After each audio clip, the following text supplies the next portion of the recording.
shortly. Just have the another candle, our lighter here in front. So light the candle before giving power to this. This candle symbolizes brotherhood.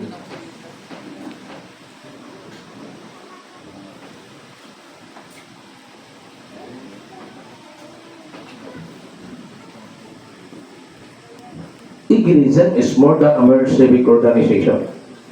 The Philippine Eagles is a historic brotherhood concord. It precisely describes the quality of the bond within the organization.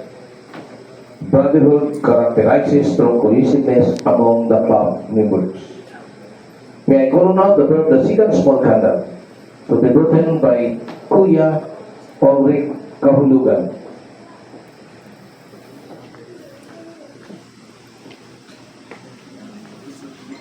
This candle symbolizes service.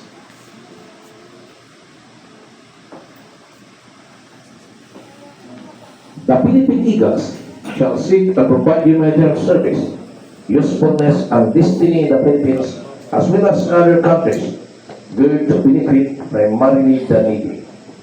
They are strongly committed to render personal service for the betterment of the community. Every Eagle shall strive and do battle to achieve their goals. May I call now the third small candle to be written by Eagle Cesar M. Condes. This third small candle symbolizes unity.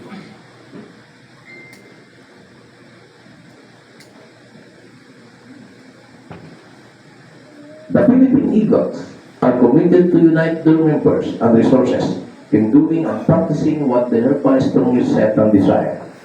Unity within is the driving force that propels the Eagle to be ever enduring, ever pursuing, and ever achieving.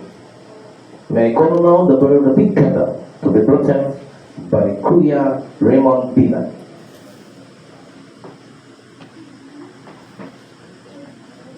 This candle symbolizes divine power.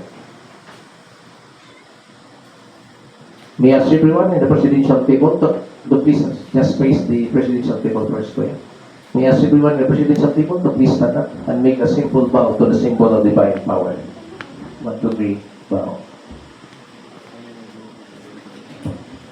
May I ask all in the audience to please stand up, all of us in this room, and make a simple bow to the symbol of divine power.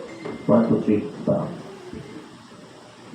The Philippine Eagles embraces faith in the divine providence. We recognize him as the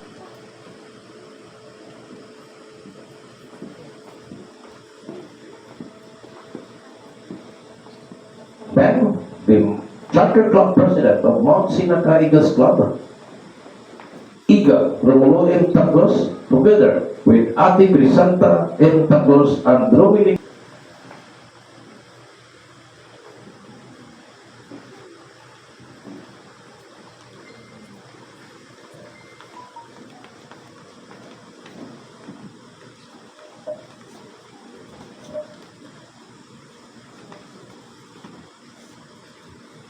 nasa kanilang